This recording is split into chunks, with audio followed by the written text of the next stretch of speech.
março de 2022 foi regulamentada a Lei 14.313, que trata, entre outros assuntos, da utilização pelo Sistema Único de Saúde, o SUS, de medicamentos cuja indicação de uso seja distinta daquela aprovada pela Agência Nacional de Vigilância Sanitária, Anvisa. Mas o que isso quer dizer na prática? É que, a partir de agora, medicamentos cuja indicação na bula seja para tratar determinada doença podem ser receitados pelo médico para outras enfermidades. Acompanhe no artigo 5º de hoje quais são os efeitos práticos da nova legislação, seus prós e contras e como a nova prática afeta a rede pública de saúde e o cidadão brasileiro. Vamos ver o que diz a nossa Carta Magna. A Constituição diz que ninguém será obrigado a fazer ou deixar de fazer algo senão por determinação de lei. E sobre o tema, eu converso agora com o advogado especialista em direito médico, Elton Fernandes, e com a sanitarista Thaís Gondar. Muito obrigada pela participação de vocês no artigo 5º. Doutora Thaís, gostaria que a senhora começasse explicando melhor para a gente o que são esses medicamentos off-label. Medicamentos off-label, como o próprio nome diz e é autoexplicativo, são medicamentos utilizados fora do rótulo ou fora da indicação da bula. Isso significa que o médico tem autonomia, durante o seu tratamento, de prescrever uma via de administração diferente, um ajuste de dosagem, um ajuste, por exemplo, na faixa etária, né, daquele medicamento. E dois exemplos que a gente tem muito comuns do uso off-label são o ácido acetil salicílico, que é aprovado como um analgésico, mas também utilizado para o tratamento de eventos trombóticos, e também o Dramin, que é um medicamento aprovado para enjoos e que tem efeito sedativo, por exemplo, indutor de sono. Vale ressaltar que, mesmo o medicamento com uso off-label, ele tem que ser indicado baseado em evidências científicas. Isso é bem importante da gente ressaltar, né, doutora Thaís? Agora, doutor Elton, essa nova determinação, ela vale também para a rede particular ou só para o SUS? Pergunta ótima, porque me permite explicar o seguinte. Recentemente houve uma alteração legislativa dizendo que, basicamente, tudo aquilo que for incorporado ao SUS pelo Conitec deve também ser observado pelas operadoras de saúde. E, nesse caso, os planos de saúde, eles são obrigados a cobrir esse tipo de tratamento? Assim, o STJ tem uma posição dominante já há muitos anos. A terceira e a quarta turma do STJ tem posições que julgam planos de saúde, tem posição basicamente pacífica, dizendo que sim, o fato de ser um medicamento off-label não exclui por si a necessidade de que o plano de saúde faça o custeio da droga. Então, o fato de ser off-label, na posição dominante do STJ, não exclui por si só a obrigação do plano de saúde fazer o fornecimento. Doutora Thaís, e de forma geral, como essa nova determinação aí foi vista pelas categorias de saúde? Os profissionais de saúde que são realmente engajados nas suas práticas clínicas e em evidências científicas, eles receberam com bastante crítica essa nova lei, e muitos deles, inclusive, disseram que seria uma porta aberta para que a população fosse utilizada como cobaia.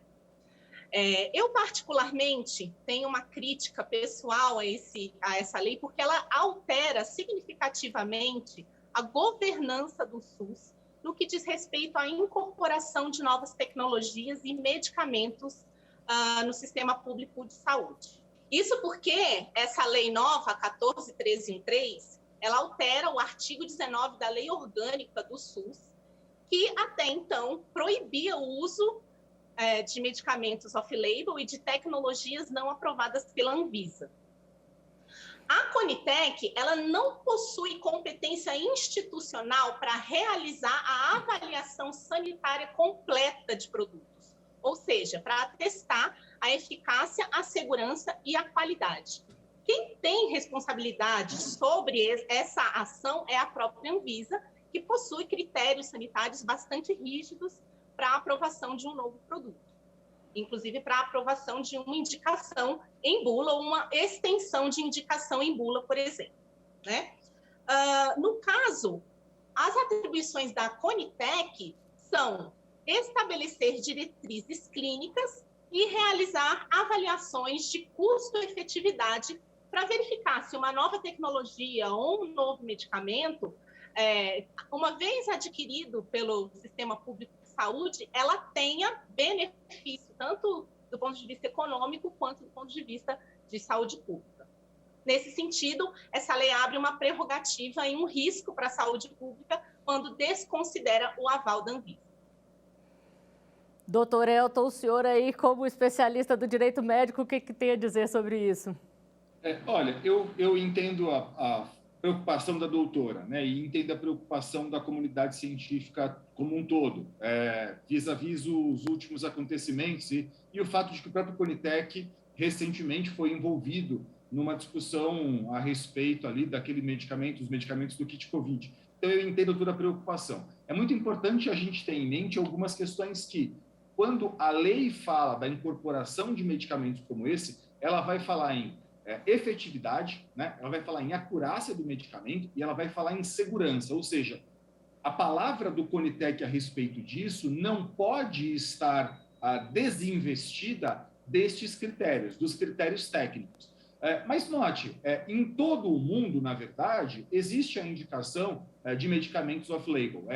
Eu sei que é particularmente difícil, falo aqui como um advogado, não como um médico, né? Sei que é especialmente difícil, por exemplo, porque eu ouço os profissionais dizerem a respeito de estudos clínicos com crianças, por exemplo, de estudo clínico com idoso, né? Isso tudo é muito difícil. Então, assim, o simples fato de ser off-label não me traz aqui nenhum tipo de ojeriza, não me traz nenhum tipo de problema, né? A doutora mesmo colocou a necessidade de ser uma decisão embasada em critérios técnicos e científicos. Num mundo tão globalizado, é estranho até a gente pensar, por exemplo, que a FDA nos Estados Unidos ou que a Agência Europeia do Medicamento lá na Europa tenha indicado um medicamento para tratar uma doença e a gente aqui no Brasil tem esse medicamento disponibilizado pela Anvisa, aprovado no país, mas a gente ainda não tem a utilização dele para aquela pessoa, né? Então, quer dizer, o fato de ser off-label em si não me traz nenhuma grande preocupação. É como isso vai ser utilizado na prática e, claro, o grande fato de que um órgão tão importante como o Conitec, evidentemente, ele não pode ser politizado, ele deve sim ouvir a Anvisa, mas ele deve, para mim, também ouvir todos os demais atores. Antes de falar sobre essa preocupação aqui com a doutora Thaís, eu queria só que o senhor explicasse para a gente o que é Conitec. Nós estamos falando aqui, mas só para os nossos espectadores entenderem também.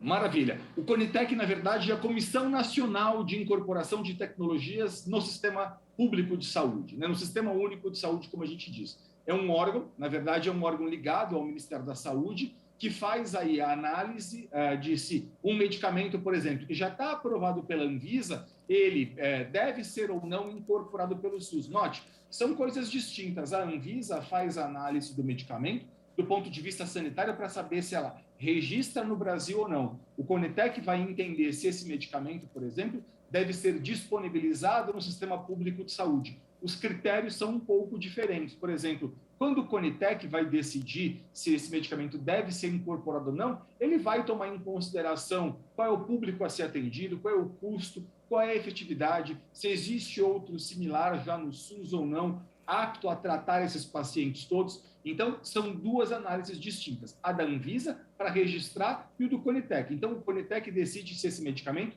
será ou não incorporado ao sistema público de saúde.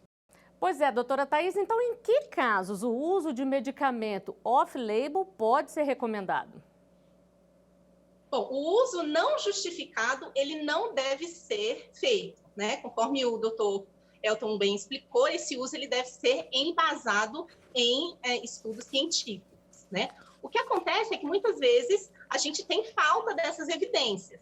E nós temos um convidado especial, o farmacêutico Fábio Batista de Queiroz, que comentou alguns detalhes sobre o assunto. Vamos ver?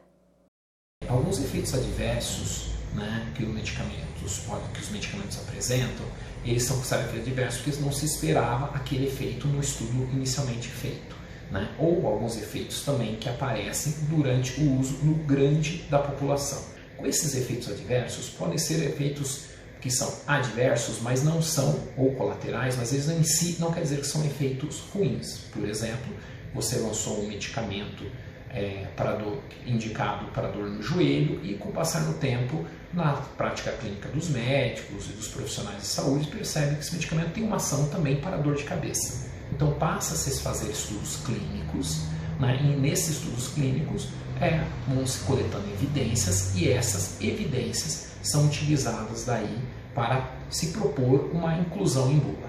Doutor Elton, antes da Lei 14.313, como é que era essa questão do uso de medicamentos off-label pelo SUS?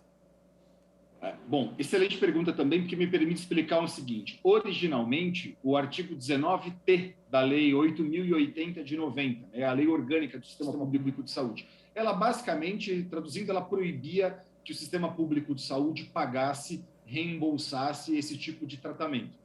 Atualmente, agora, com essa legislação, o CONITEC, então, ele pode, eventualmente, se debruçar sobre esses casos e autorizar o uso de medicamentos como esse. Agora, doenças raras, por exemplo, ela já tinha a judicialização muito constante, e eu acho que este tipo de legislação que vem agora, esse tipo de abertura da lei, sem dúvida nenhuma, ela vai fazer com que você permita o maior acesso desses pacientes, mesmo tendo que entrar na justiça, porque, claro, quebra aquele paradigma do Poder Judiciário de que o sistema público de saúde não deve, em hipótese alguma, fornecer medicamento, então, off-label. Quem vai, então, definir na prática é um magistrado, mas, claro, ele vai tomar na decisão dele os aspectos científicos, ele vai mandar fazer uma perícia, ele vai ouvir outros tantos profissionais, ele vai ouvir a classe médica para poder decidir se o que é experimental e o que é off-label. Pois é, doutora Thaís, então explica aí para a gente como é que o profissional de saúde ali define que vai recomendar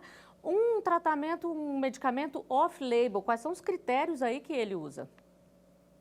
Bom, principalmente critérios de eficácia e de segurança que não foram observados pelos fabricantes, né, daqueles medicamentos. Por isso, o acompanhamento da literatura científica com estudos clínicos controlados, aleatorizados, e também estudos que façam a avaliação de eventos adversos são muito importantes para que o profissional de saúde possa, então, tomar a melhor decisão para a utilização de um medicamento com uso off-label ou não. E antes de irmos ao intervalo, eu chamo uma pergunta recebida pela nossa produção. Os médicos são obrigados a informar ao paciente que está prescrevendo o remédio off-label? Doutor Elton, essa é uma obrigação? Penso que sim, penso que é importante do ponto de vista clínico você informar aquele paciente, até para que não paire nenhuma dúvida sobre o profissional, né? O profissional poder fazer a recomendação, dizendo que ele está sim usando uma evidência científica e que esse medicamento está aprovado pelo CONITEC para essa finalidade, embora não esteja na bula, é importante. Note, o STF já se debruçou sobre isso, dizendo muitas vezes que o médico lá do sistema público de saúde, ele não possui responsabilidade civil direta por qualquer dano, por qualquer evento. Isso, na verdade, é uma responsabilidade do sistema público de saúde. Mas, do ponto de vista da informação, é extremamente relevante que você informe isso ao consumidor, até para que ele não fique perdido, por exemplo. Suponha se ele chega na farmácia, mas está indicando para isso? Isso não faz nenhum sentido. A gente sabe muitas vezes que a confiança do paciente na prescrição, muitas vezes é essencial para que ele adira a um tratamento. Então, é sim, não apenas um dever, mas é importante também do ponto de vista dos costumes, né, da informação e da cultura da população, prestar esse tipo de informação. Nós vamos continuar esse assunto no próximo bloco. Antes, nós vamos a um intervalo. A gente volta rapidinho. Até já.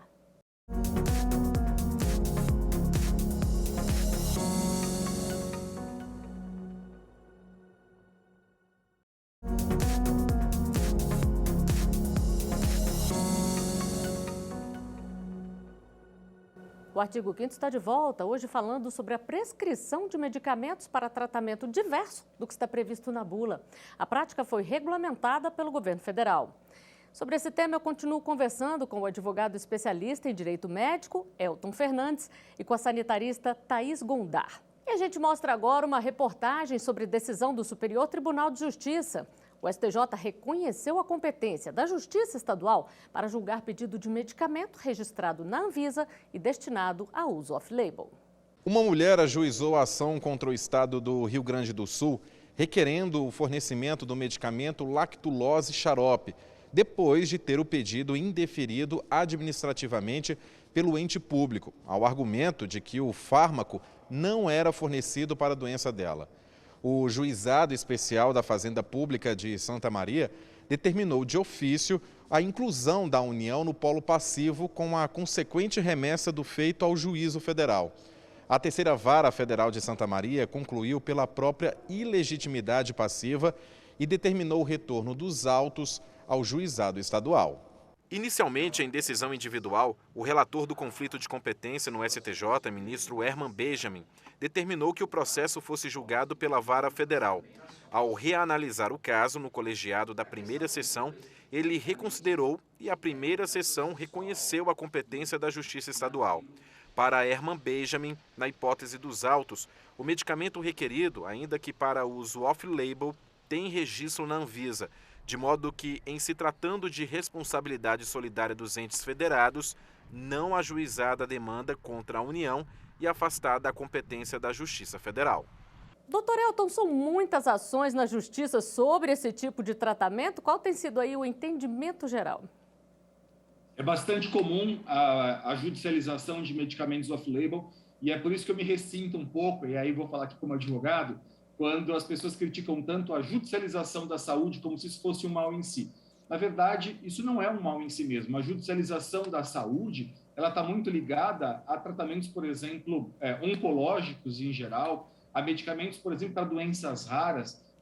Cabe ao Poder Judiciário, e eu confio muito na nossa justiça, separar o que é off-label do que é experimental, separar o que é absolutamente impertinente do que é essencial. Então, assim, é sim constante a judicialização, e essa judicialização, devo dizer, é constante no sistema privado e no sistema público, ao ponto de a gente poder dizer muito claramente que o STJ tem decisões nos planos de saúde, por exemplo, determinando o fornecimento de medicamentos off-label constantemente. E, claro, no sistema público também, mas aqui é sempre muito mais exigido, por exemplo, perícia, uma avaliação médica, por exemplo, é sempre muito mais controlado, a fim de evitar abusos aí que eventualmente venham a ocorrer com prescrições indevidas. Doutora Thaís, a gente terminou o primeiro bloco falando sobre a necessidade do médico conversar com o paciente sobre o tipo de tratamento.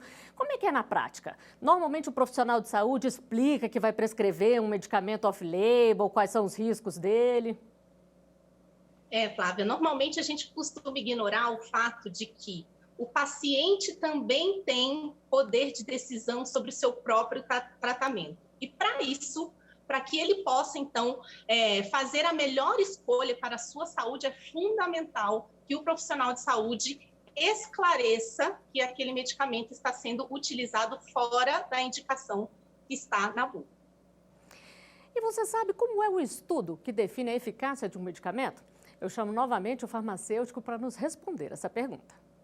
O estudo clínico mais utilizado para comprovação de eficácia de um medicamento, o duplo cego randomizado. Esse estudo se consiste na divisão dos pacientes em dois grupos, um que vai fazer uso do próprio medicamento e outro que vai fazer uso do placebo. É chamado de duplo cego porque tanto os pacientes não sabem se estão tomando placebo ou medicamento, como os pesquisadores envolvidos diretamente com a pesquisa também não sabem qual paciente está tomando o medicamento e qual está tomando o placebo. Após finalizado o estudo, é feita uma análise de todos os dados coletados, em cima disso é apresentada a documentação, pedida no nosso caso pela Anvisa, para que seja feito o registro e para que seja aprovado o medicamento e se conste as informações na bula. Doutora Thaís, com essa nova lei, o estudo para se definir o uso de um medicamento, ele sofre alguma alteração ou não? Não, essa lei não altera nenhuma etapa do rito regulatório de aprovação dos medicamentos, que inclui, inclusive, os ensaios clínicos de fase 1, 2 e 3, além de outros requisitos sanitários. Um requisito sanitário, por exemplo, que é solicitado do fabricante é justamente a sua capacidade de monitoramento dos eventos adversos daquele medicamento no período de pós-comercialização. né? No caso do medicamento off-label, essa obrigatoriedade do monitoramento de eventos adversos, que são de medicamentos com outra indicação, não existe. Então, nem o fabricante que não tem interesse naquela indicação, por exemplo, tem essa obrigação legal de fazer o monitoramento de eventos adversos, e nem o sistema de saúde pode estar preparado para a ocorrência, por exemplo, de eventos adversos não esperados, né, no caso de uma indicação que não é a preconizada pela bula. Existe uma determinação aí, um tempo que um medicamento leva para ser aprovado ou varia de acordo com o tipo do remédio? Existem vários tipos de petições de autorizações regulatórias para medicamentos, né? Então, existem medicamentos novos, medicamentos similares, genéricos, etc. Um medicamento novo, por exemplo, costumava levar aproximadamente de 2 a 3 anos para serem aprovados pela agência sanitária. Mas, depois da ocorrência da pandemia, a Anvisa ela tem feito vários ajustes no sentido de digitalizar os seus processos, otimizar os seus processos, e a gente espera também que os fabricantes tenham compreendido que eles precisam entregar documentos com maior robustez para que essa aprovação ocorra em menor tempo. Agora, doutor Elton, a gente falou aqui muito do paciente, né, que é o principal interessado em todo tipo de tratamento que possa existir para poder curar os males deles. Agora, se o paciente não quer aquele medicamento, ele tem o direito a se recusar e exigir um medicamento oficial ali, vamos dizer assim? Não, eu penso que não, só por uma razão absolutamente técnica, tá? Então, vamos dar um exemplo concreto aqui de coisas que a gente vê na prática. Tem pessoas que têm alergia a um corante amarelo e o medicamento que está sendo recomendado, que está indicado, vamos supor que só tenha uma, e ele usa, então, um corante amarelo. E aí eu preciso do medicamento referência, porque aquele paciente, especificamente, tem uma questão técnica que não permite a ele fazer o uso daquela droga. Neste caso, é possível compreender aí que há uma exceção legal para que aquele paciente faça a exigência do fornecimento de um medicamento referência. Fora essas questões que se constituem como exceção, que não formam uma regra geral, penso que não, a legislação não contempla aí o pedido do paciente por um simples querer. Então, assim, não dá para a gente simplesmente dizer, não quero, então, como eu não quero, eu quero um medicamento referência, eu quero um medicamento que é mais caro. É preciso ter, evidentemente, uma justificativa técnica muito sensível para que você forme aí esse tipo de exceção. Agora, se por um acaso acontecer algum dano ao paciente, o senhor já falou que o médico não é responsabilizado, o médico do SUS. Quem responde então, doutor Elton? Pois é, vamos lá. A gente tem que pensar o seguinte, a responsabilidade pela segurança desse medicamento continua sendo do fabricante, porque, claro, ele fez ali o registro sanitário desse medicamento no Brasil. Mas aí vamos pensar na eficácia do medicamento. No caso da eficácia do medicamento, eu avalio que se o Conitec fez a recomendação, essa responsabilidade, então, passa a ser do Ministério da Saúde. Assim como no sistema privado, né, a gente sempre diz, o médico tem sim uma responsabilidade civil pela indicação absolutamente equivocada e errônea de um medicamento off-label. Ele assume essa responsabilidade. Eu até consigo entender, por exemplo, que nenhum profissional vai, em hipótese alguma, conseguir fazer com que o paciente seja explicado a respeito de todos os riscos que podem acontecer. Isso seria um compêndio, né? Isso seria, na verdade, esgotar a farmacologia, o que não me parece nem possível. Mas os riscos mais comuns, os riscos mais triviais, compartilhar isso com o paciente é um dever. E só para a gente encerrar aqui, doutora Thaís, essa questão de uso de medicamento off-label não é nova, não, né? Ela existe desde muito tempo? Olha, Flávia, ela existe desde que mundo é mundo, né? Desde que a gente ainda tomava elixir e bálsamo dos boticários, né, no século passado. Mas ela só se tornou um alvo de discussão acadêmica quando ali, mais ou menos na década de 70, as primeiras agências sanitárias começaram a aparecer na Europa, juntamente com a criação de seus sistemas públicos de saúde. Então, chegou um determinado momento que o Estado precisou criar dispositivos de avaliação justamente de eficácia, segurança e qualidade para que essas novas tecnologias não causassem prejuízos nem do ponto de vista econômico e nem do ponto de vista de saúde pública também. Bom, e nós chegamos ao final de mais um programa. Dr. Elton, doutora Thaís, muito obrigada pela participação de vocês aqui. E eu agradeço também a sua companhia. Você pode rever os nossos programas no site da TV Justiça ou acompanhar o nosso canal no YouTube. Até o próximo Artigo 5º. Tchau!